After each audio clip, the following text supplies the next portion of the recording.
할렐루야. 아멘. 우리 같이 고백합니다. 건강, 행복, 미래를 내다보며 삽시다. 건강, 행복, 미래를 내다보며 삽시다. 여러분들 건강하시기 바랍니다. 그리고 행복하시기 바랍니다. 그리고 꿈을 가지고 기도드리시기 바랍니다. 그러면 하나님이 여러분들의 미래를 축복으로 인도해 주실 줄 믿습니다. 여러분들 오늘 주님 만나면서 기적의 주인공들이 다 되었으면 참 좋겠습니다. 2월 경건의 달, 교회적으로 경건의 달에 경건의 훈련을 통하여서 하나님을 기쁘시게 하는 습관이 들여질 수 있는 삶이 되었으면 참 좋겠습니다. 지난 한 주간 참 많은 뉴스와 사건, 사고들이 있었습니다.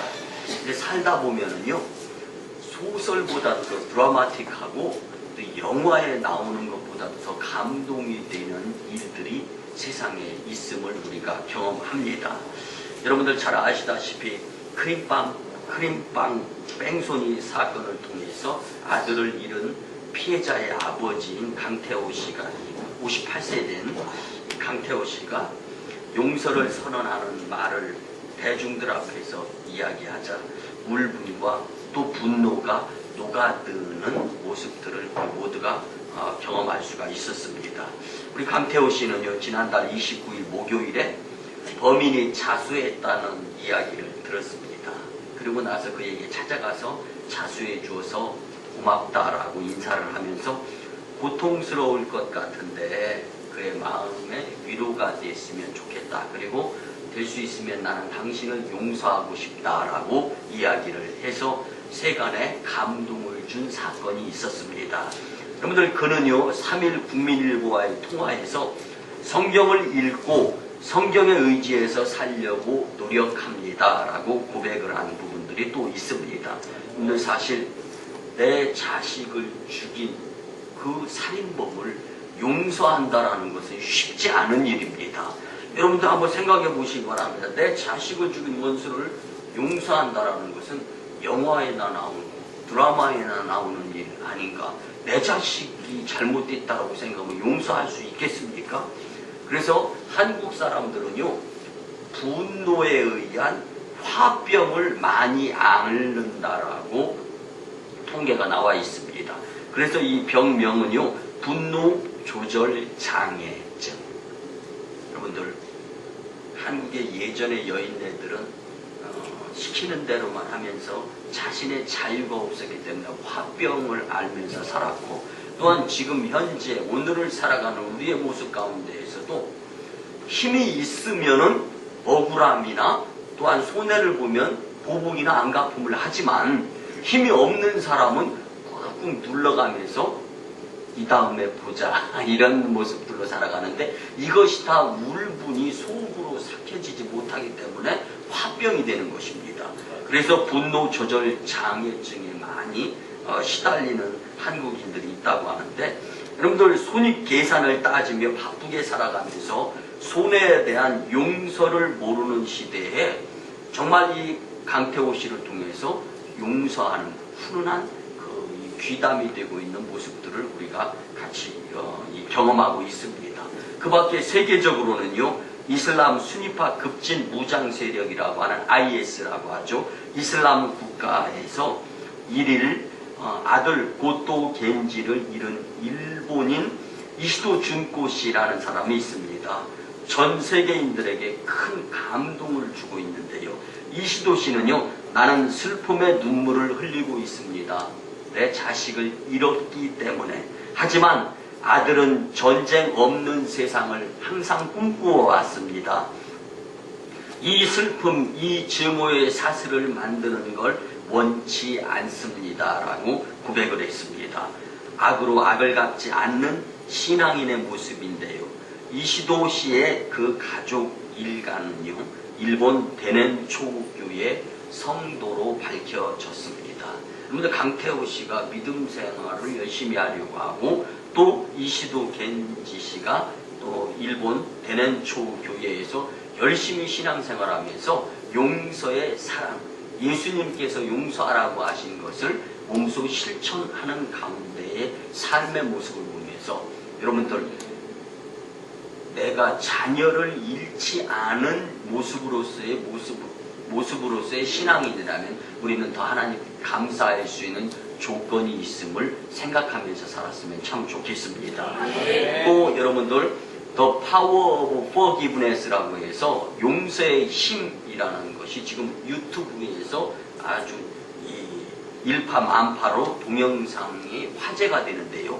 이를 열어본 사람들이요 100만 명 이상이 이 영상물을 열어본 가운데 있습니다. 이 내용을 간단하게 말씀을 드리면 2003년 11월에 48명을 숨지게 한 미국의 그린 리버 킬러라는 사건이 있었습니다. 그 사건 때문에 게리 리치웨이 재판정에서는요 가족을 잃은 이들이 범죄자를 향해서 증오하는 말을 쏟아놓으면서 사형에 처해야 된다라고 이제 엄청난 사건들이 일어나게 되었습니다. 그렇지만 그 가운데에서도 딸을 잃은 로버트 룰 씨가 있습니다. 이 로버트 룰 씨는 이야기합니다. 하나님의 가르침에 따라 당신을 용서합니다 라고 이렇게 말했습니다. 여러분들 결국 살인범은요 그 자리에서 눈물을 흘립니다. 그리고 유가족들에게 비로소 자신의 잘못을 이제 이야기하면서 용서를 구합니다. 여러분들 만약에 로버트 룰 이 딸을 잃은 이 사람이요 이 살인범에게 용서하는 모습을 먼저 자비로 베풀지 않았다라면은 그 살인범은 자신의 잘못을 뉘우치지 못했을 수도 있다라는 것을 가정해 본다라면은 여러분들 믿음의 사람 오늘 말씀의 제목이 이래서 신앙생활입니다. 신앙생활자들은요 남보다는 좀 더 달라야 되고 남보다 좀 더 사랑해야 되고 남보다 좀 더 용서해야 되고 예수님을 닮아가는 모습으로서의 삶을 살아가게 된다면 나 때문에가 아니라 우리의 신앙인의 모습을 통해서 예수님이 이 땅에 멋지게 표현되지 않을까 하는 생각을 가져보면서 지난 일주일을 보냈습니다. 여러분들 어두운 세상을 밝히는 용서의 미담은요 우리의 마음을 실제적으로 훈훈하게 만들어 줍니다. 용서는 실천하는 사람들에 의해서 살아있게 되어 있습니다. 용서하라는 예수님의 말씀이 신앙인들을 통하여 성경에서 이제 성큼성큼 빠져 걸어 나옴으로 이제 신앙생활을 더 잘하는 모습으로 세상에 비춰질 수 있었으면 좋겠습니다. 여러분들 분명히 오늘 말씀으로 살아 역사하시는 주님을 만나셔서 여러분들의 마음속에 신앙인의 모습으로 살아가고자 하는 그래서 세상의 빛과 소금 그리고 등대와 같은 역할을 충분히 행할 수 있는 역사하시는 예수님을 표현하는 신앙생활의 모범자들이 되었으면 참 좋겠습니다. 사랑하는 성도 여러분 아직도 세상은 예수님을 소개하는 자들에 의해서 살만한 세상임을 인정하며 살았으면 좋겠습니다. 그 살만한 세상을 만드는데 신앙인으로서 내가 이제 더 일조할 수 있었으면 참 좋겠습니다. 여러분들 2000년 전에 바울에게 찾아가셨던 주님이 이제 오늘 우리에게 찾아오셔서 말씀으로 권면해 주시는데 신앙생활의 모습으로서 하나님의 일을 감당하며 이 땅을 살다가 주님께 잘했다 칭찬받을 수 있는 자들의 모습으로서의 교훈자들이 되었으면 참 좋겠습니다. 여러분들 신앙생활을 잘하기 위해서는요 첫째는 신앙생활은 단순해야 됩니다. 여러분들 우리 같이 한번 고백합니다. 단순하게 삽시다.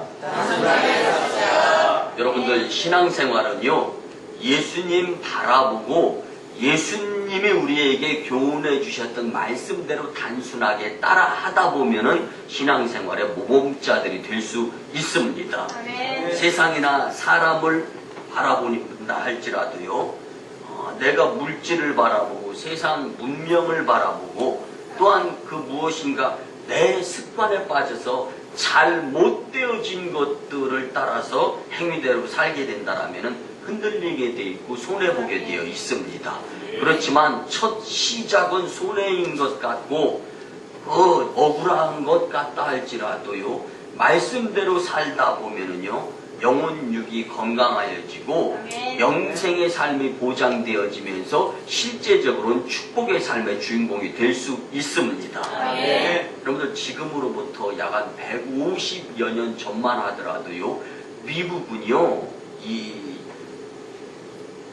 경제적으로 정치적으로 혼돈의 세계를 살아가는 개발도상국일 수밖에 없었습니다. 그래서 환경과 여건과 상황이 매우 불투명했기 때문에 미래에 대한 보장이 없는 나라였습니다. 다국적 인종들이 모여 살았기 때문에요, 더더군다나 의사소통도 잘 이루어지지 않고 땅덩어리가 넓다 보니까 이웃이라는 주민들의 끈끈한 정, 이런 것조차도 발견할 수가 없는 나라가 바로 미국이었습니다. 여러분들, 그런데요, 당시에 선진국이었던 유럽을 쫓아가려고 하는 미국의 모습이었습니다. 그런데 미국인들에게요, 단 한 가지 유럽인들과 다른 것이 있었습니다. 무엇이었냐면, 당시의 선진국은 유럽이었고 미국인들이 유럽을 닮아가려고 하는데 닮지 말아야 될 것으로 강조한 것이 있다면, 간단하면서 단순하게 유일신이신 하나님 한 분을 믿으면서 열심히 살고자 하는 마음은 변함이 없었습니다. 여러분들, 열심히 미국을, 유럽을 따라잡으려고 하면서 단순하게 믿음 생활을 하였던 이 미국 사회에 하나님의 도우심의 역사가 일어나기 시작하겠습니다. 미국인들은 하나님 앞에서 단순한 믿음의 신앙자들이 되기 위해서 열심히 노력하면서 살았습니다. 여러분들, 신앙생활 열심 내는 자들이요, 대개 보면 부지런할 뿐만 아니라 또 직장생활이나 사업도 근면한 가운데 열심을 내면서 생활을 하는 모습들을 많이 보게 됩니다. 당시의 미국인들의 모습이 그랬습니다. 하나님의 크신 축복으로 이제는 유럽이 미국을 배우는 전화 위복이 될 수가 있었습니다. 여러분들, 단순하다라는 말은 국어사전 찾아보면요, 하나 단자에 순수한 순자를 써가지고 그냥 단순한 하나 그 자체를 이야기합니다. 여러분들, 하나님이신 한 분은 그냥 단순한 하나, 그 하나님을 우리가 단순하게 믿을 수 있었으면 좋겠습니다. 미국은 이를 계산하지 않고 단순하게 믿었기에 하나님께서 미국이라는 나라를 크게 축복을 해 주셨습니다. 미국은 150여 년 전에 열악하고 힘든 상황에도 우리나라와 전 세계에 선교사, 복음을 수출하는 나라가 되었습니다. 하나님의 일을 감당하였기 때문에 오늘날의 우리나라가 존재하는 것이고요, 미국이란 나라는 그만큼 축복을 받게 되었습니다. 근데 이렇게 증명이 되어지는 것을 행하지 않고 이행하지 않으며 살아가는 자들은요, 용서하시고 들어주시기 바랍니다. 미래가 불투명할 수밖에 없습니다. 그렇지만 말씀대로 영영이 세워져가는 주님의 은혜의 삶을 살아가는 신앙생활자들이 된다면 그러한 나라는 복받고 그러한 성도는 복음으로 승리하며 하나님께 일 맡은 자가 될 수 있는 것입니다. 오늘 성경 본문에 보면은요, 바울은 단순한 신앙인이었음을 우리가 말씀을 통하여 알 수가 있습니다. 오늘 본문 앞에 17절 이하에 보면은요, 바울이 에베소 교회 성도들 앞에서 마지막 고별 설교를 합니다. 나는 오늘 이 설교를 하고 난 후에 로마에 가서 복음을 전하겠습니다 라고 선포하는 것입니다. 그런데 에베소 교회 성도들은요, 바울 목사님이 로마에 가서 복음을 전하면은 사형당하여 늑지처참 죽음을 당하게 될 것입니다 라고 인간적으로 바울 목사님을 사랑하는 사람들에 의한 이런 이 말이 전달이 되고 있는 것입니다. 여러분들, 어려움, 고난, 죽음을 감수하면서까지도 복음을 전하겠다라고 하는 이 단순함은요, 하나님께서 주시는 마음이었습니다. 여러분들, 성도들은 죽음을 불보듯 뻔한 일이었기 때문에 말리지만 사도 바울은 예수님 때문에 나는 고난과 고통, 어려움, 죽음도 감수할 수 있다는 이 단순한 마음을 오히려 성도들에게 표현하는 이 모습 가운데에서 우리도 단순한 신앙생활자들이 되어야 되겠다라는 도전을 받고 용기를 얻었으면 좋겠습니다. 사랑하는 성도 여러분, 대부분의 사람들은 우리 오송광림교회와 담임 목사인 저에 대해서 꿈이 크다고들 이야기하고 이런 소문들이 아주 주변에 쫙 퍼져 있습니다. 그 시골 지역에서 그 큰 꿈을 어떻게 이루어 드리겠느냐.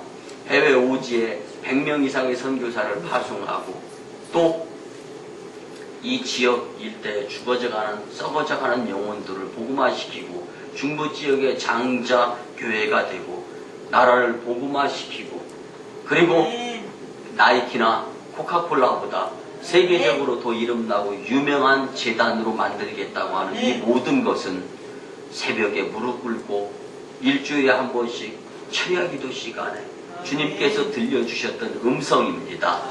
그렇기 때문에 이 일은 믿음을 가지고 행하려고 하는 자들에 의해서 신앙생활자들에 의해서 이루어지게 되어 있는 것입니다. 절대로 근거 없는 꿈과 비전이 아님을 우리 같이 한 마음으로 공유했으면 참 좋겠습니다. 여러분들 신앙생활은 단순하게 열매를 하나님께 맡기고 열심히 믿음대로 살아가는 것이 바로 신앙생활입니다.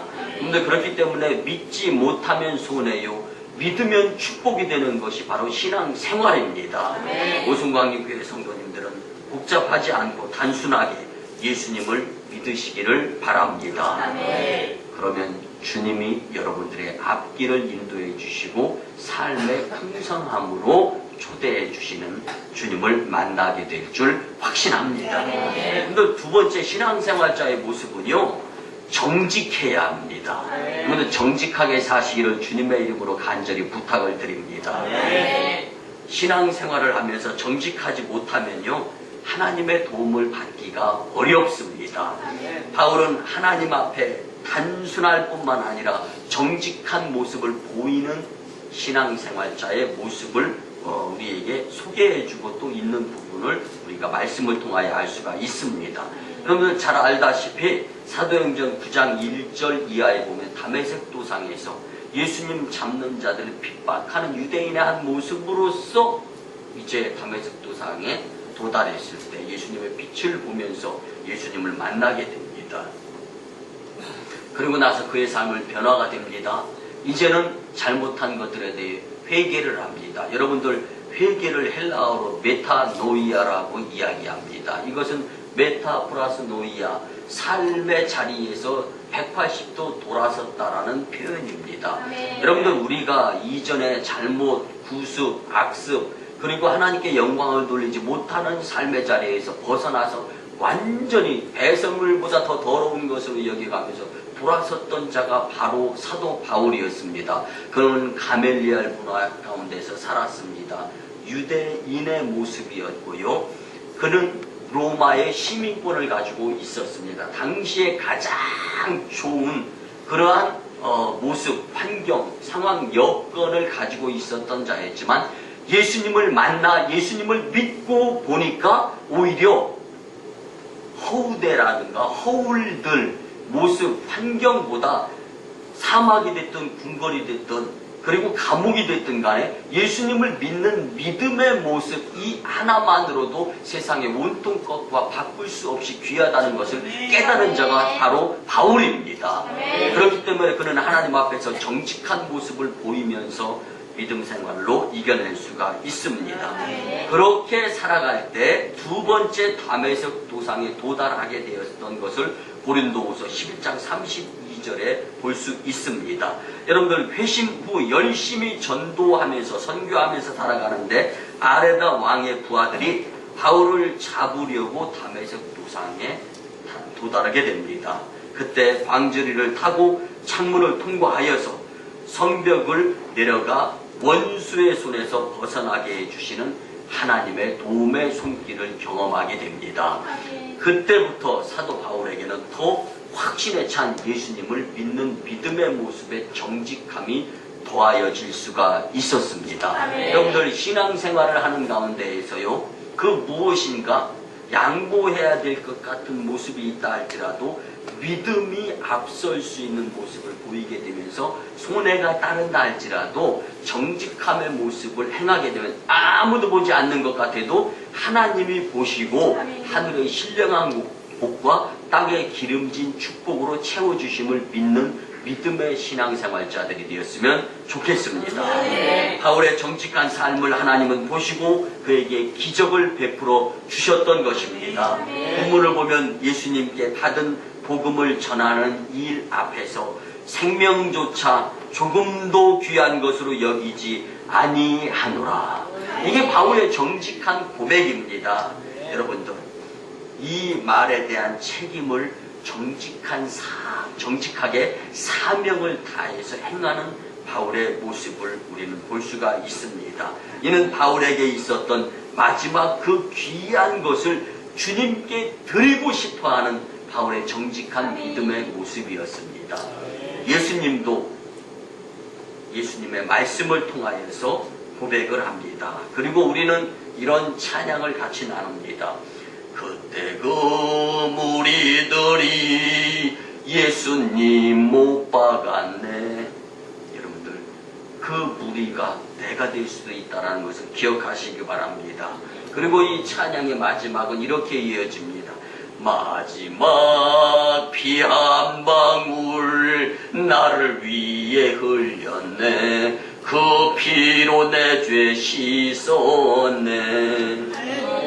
여러분들, 예수님의 그 피 한 방울, 나의 지금 용서받아야 될 행위, 믿음에 의한 불확실성한 삶, 그 가운데 한 방울의 한 방울의 피로 희석되어지고 있다는 것을 생각하시고 예수님의 십자가상의 그 고난의 그 피, 더 이상 내가 예수님을 십자가에 못 박는 모습이 아니라 이제는 정직하게 어느 곳에 가서 누구를 만나고 무슨 일을 계획하고 어떠한 일을 한다 할지라도, 아니 아무도 보지 않는다 할지라도 혼자 있을 때 더 믿음을 하나님께 보일 수 있는 정직한 신앙생활자들이 되었으면 참 좋겠습니다. 네. 바울은 이 예수님의 고백의 의미를 알았기 때문에 바울에게 귀한 것이 있었음에도 불구하고 생명도 귀한 것인 줄 알고 있음에도 불구하고 복음을 전하고 주님의 말씀을, 주님의 사명을 감당하는 데 있어서 정직하게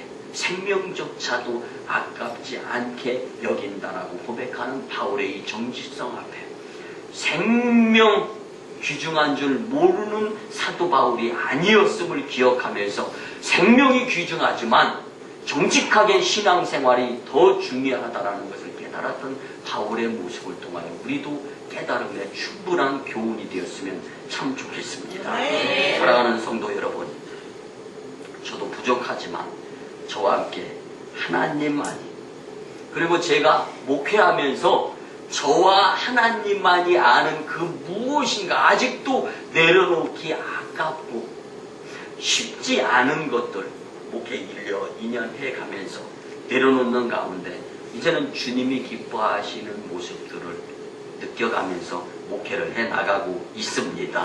그리고 하나님께서 새롭게 새 성전을 또 한 번 건축하라고 우리에게 기회를 주십니다.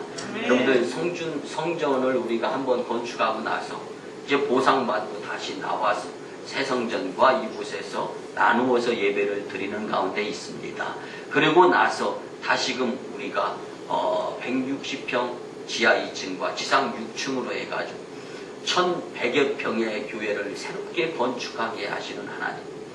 처음에 이 성전 건축 딱 한 번만 하고 미국 가서 목회해야 되겠다라는 생각을 가졌는데 하나님께서 이곳에서 목회하게 하시면서 계속적으로 은퇴까지 계획하게 하시는 그 하나님의 그 뜻이 어디에 있을까 생각하면서, 여러분들, 우리가요 지금 현재 1100여 평의 교회를 건축하기 위해서는요 65억 원이 필요합니다. 저는 주님께 매일같이 이렇게 기도드립니다. 주님, 제 장기라도 팔아서 주님의 뜻을 반드시 이루어 드리겠습니다. 여러분들, 저와 함께 이 일을 이루어 드릴 수 있는 하나님의 용사, 정직한 주님의 자녀들이 되었으면 참 좋겠습니다.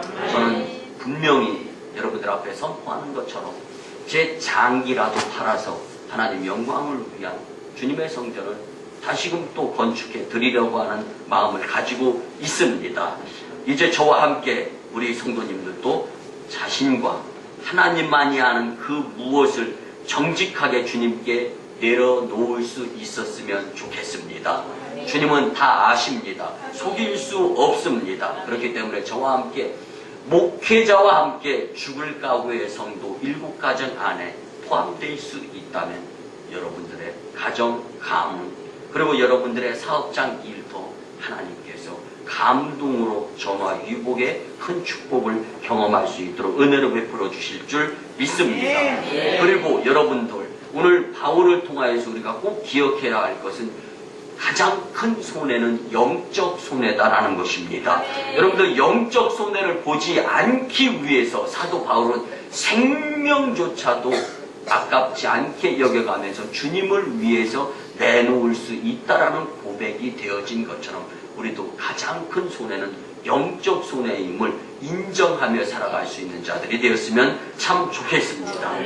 바울은 그곳 로마에 가면 죽는다고 말하는 에베소 교회 성도들에게 오히려 목숨도 아깝지 않다는 정직함의 표현을 아끼지 아니하였습니다. 성도님들도 그 무엇인가를 내려놓고 정직하게 신앙생활을 하게 될 때 하나님께 크게 쓰임받는 성도님들의 복된 인생 여정이 될 줄 믿습니다. 마지막 세 번째는요, 신앙생활은 여러분들 집념이 있어야 됩니다. 집념은 한 가지 일에 매달려 정성을 쏟는다라는 말입니다. 여러분들, 마치 전문가가 될 수 있는 모습이 바로 집념을 가진 자의 모습입니다. 여러분들, 유명한 부흥사인 빌리 그레함 목사님에게요, 한 친구가 있었습니다. 근데 이 친구가 이제 이 큰 산 밑으로 이사를 해서 아름다운 집을 짓습니다. 그리고 이 집을 짓고 이제 큰 산을 잘 알아보기 위해서 등산을 합니다. 산 꼭대기에 올라갔습니다. 그리고 나서 내려오려고 하는데 그만 이제 날이 어두워지면서 밤이 됩니다. 이제 긴장을 합니다. 여러분들, 생명의 위협을 느끼면요 당황하게 되지 않습니까? 여러분들, 영적인 생명의 위협은 더 큰 당황이라는 것을 느끼시며 사셨으면 좋겠습니다. 그래서 생명의 위협을 느끼면서 정신없이 밑으로만 향하면서 길을 찾아 헤매게 되었습니다. 감사하게도 중턱에 오두막집 하나가 있었습니다. 불빛이 비치는 것을 보고 그 집 안으로 들어갔습니다. 노인이 살고 있었습니다. 노인에게 자초지정을 이야기했습니다. 그랬더니 그 노인이 하는 이야기가 있습니다. 많은 사람들이 산에서 길을 잃으면 동네나 길을 찾으려고 산 밑으로 내려오는데 그것이 곧 죽음을 부르는 모습이라네. 산중에서 길을 잃으면 반대로 위로 올라가야 살 수 있다네 라고 충고해주는 말을 들었습니다. 왜 위로 올라가야 합니까? 그것은 위로 올라가서 자기의 위치를 발견하고 그리고 동네가 어느 곳에 있고 길이 어떻게 있는가를 보고 나서 이제 그 내려오는 길을 선택하라는 교훈의 말씀입니다. 마찬가지입니다. 우리도 하늘을 바라보고 말씀 바라보고 말씀에 집중하여서 말씀이 길이 되고 생명이 되고 그리고 그 말씀에 의지해서 세상을 살아가게 될 때 영적인 축복자가 되면서 인생의 성공자가 될 수 있다라는 말씀입니다. 그런데 우리 그리스도인들도 아래를 내려다보고 아래로 내려가면 멸망의 음침한 골짜기 사망에 치달을 수밖에 없습니다. 그러나 위에 계신 하나님을 바라보고 위로 올라가는 모습을 선택하게 된다면 처음에 출발선상에서의 스타트는 좀 더딜지 몰라도 하나님께서 앞에서 인도하시고 뒤에서 호위하여 주시고 미카엘 천사장과 천군 천사를 호령하여 주시면서 주님의 축복의 자녀들로 삼아주실 줄 믿습니다. 그래서 여러분들, 우리는 예배를 소중히 여겨야 됩니다. 우리는 기도를 귀중히 여겨야 됩니다. 여러분들, 우리는 영성생활의 훈련이 계속 반복 습관이 되어져서 그 습관으로 살아가는 자들이 될 수 있어야 됩니다. 그래서 이 요한복음 4장 23절 24절 말씀처럼 아버지께 참으로 예배하는 자들은 신령과 진정으로 예배할 자가 오나니 곧 이때라. 전심전력에서 예배를 드리는 예배 성공자가 되라는 말씀입니다. 아버지께서는 이렇게 자기에게 예배하는 자들을 찾으시느니라. 하나님은 영이시니 예배하는 자가 신령과 진정으로 예배 드릴지니라. 아멘. 여러분들 예배를 생략하지 마시기 바랍니다. 여러분들이 주님 믿고 의지하는 신앙생활의 모습에서 예배를 생략하고 기도를 생략하고 신앙인의 모습으로서의 삶을 생략하게 된다면 하나님은 여러분들에게 주시려고 하셨던 축복을 생략할지도 모릅니다. 아멘. 그렇기 때문에 사도 바울은 갈라디아서 2장 10절에서 고백해요. 내가 그리스도와 함께 십자가에 못 박혔다. 그런즉 이제는 내가 산 것이 아니라 내 안에 그리스도께서 사시는 것이다. 이제 내가 육체 가운데 사는 것은 나를 사랑하사 나를 위하여 자기 몸을 버리신 하나님의 아들 누굽니까? 예수 그리스도를 믿는 믿음으로 사는 것이다. 아멘. 여러분들 우리가 믿음 생활, 신앙 생활 해야 된다라고 강조하는 것이 곧 무엇입니까? 예수님 따라 사는 것을 바울은 고백해주고 있습니다. 아멘. 여러분들 그렇기 때문에 내가 물질에 치우치고 자녀에 치우치고 남편, 아내, 직장, 좋은 집, 좋은 차에 치우치려고 할 때 전문가, 믿음의 전문가가 되기 위해서 말씀대로 살아야 되겠다는 집념이 있을 때 여러분들이 신앙생활의 성공자가 될 수 있습니다. 네. 사도 바울은 주님을 위하여 목숨을 내어놓으면서까지 주님의 일에 집념을 발휘하는 신앙 전문가가 될 수 있었습니다. 아멘. 오늘 주님은 우리에게 이렇게 묻습니다. 십자가를 질 수 있느냐?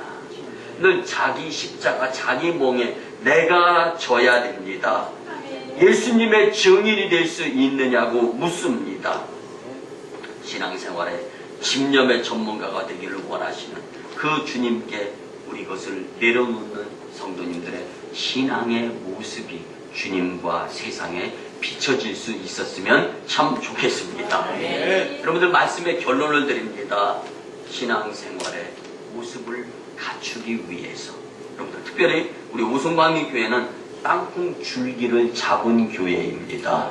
여러분들 땅콩 줄기는 손에 보여서 잡고 있는 거예요.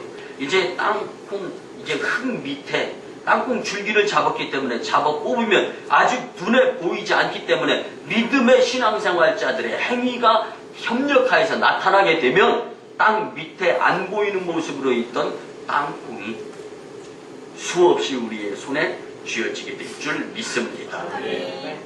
더 이상 얼마나 확실하게 주님께서 우리에게 가르쳐줘야 우리가 더 망설임이 없겠습니까? 이제 우리는 신앙생활의 달인이 될 수 있어야 됩니다.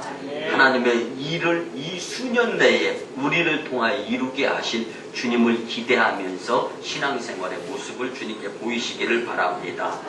여러분들 하나님께서는 이 지역을 제가 15년 전에 이곳에 내려왔을 때는 우리 양계장에서 시작할 때는 17가정, 17, 18, 19가정이 모여서 사는 지역이었는데 그때 지금 이 자리에 계신 분들, 들은 분들이 계실 겁니다. 기도드렸더니 동양의 프랑크푸르트와 같은 지역이 되게 주님께서 해주시겠다고 15년 전에 제 입을 통해서 선포하게 하셨습니다.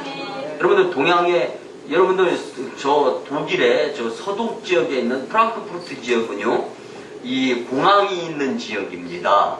그리고요 그 프랑크푸르트 지역은 독일의 그 중심 지역입니다. 근데 지금 그 15년 전에 17가정, 19가정이 있었던 이 오송 지역이요 이제는 우리나라의 중심이 되어져 가고 있습니다.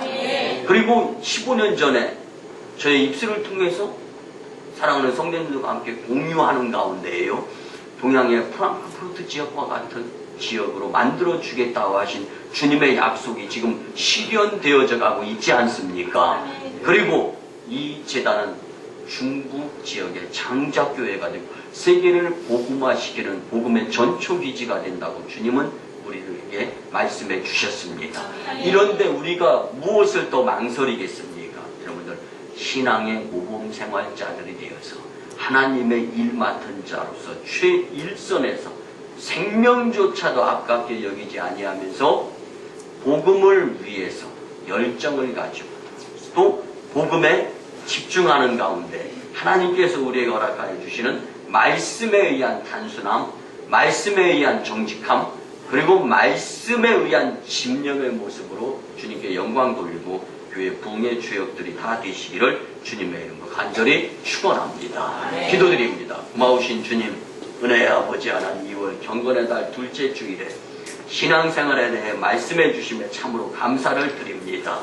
이제 우리 오송광인교회 온 성도님들이 신앙생활에 있어서 단순하고 정직하며 심령으로 신앙생활함으로 하나님께 영광, 교회 부흥성도 축복의 주인공들 가득에 도와주시옵소서. 감사드립니다. 존귀하신 예수님의 이름으로 축복하며 기도드리요나이다. 아멘. 이제는 우리 구주 예수 그리스도의 크신 은혜와 하나님 아버지의 만극하시고 극진하신 사랑하심과 성령님의 감화, 감동, 교통, 역사하심이 오늘 말씀 듣고 신앙생활에 모범자로 살아가야 되겠다고 다짐하고 돌아가는 심령들의 가정과 직장과 일터와 사업장 위에, 그리고 1호 선교지 인도 땅 첸나이, 2호 선교지 중국 땅 광동성 해주, 3호 선교지 저 북녘 땅의 선교 사역 위에 이제부터 영원토록 함께 하옵시기를 간절히 축원하옵나이다.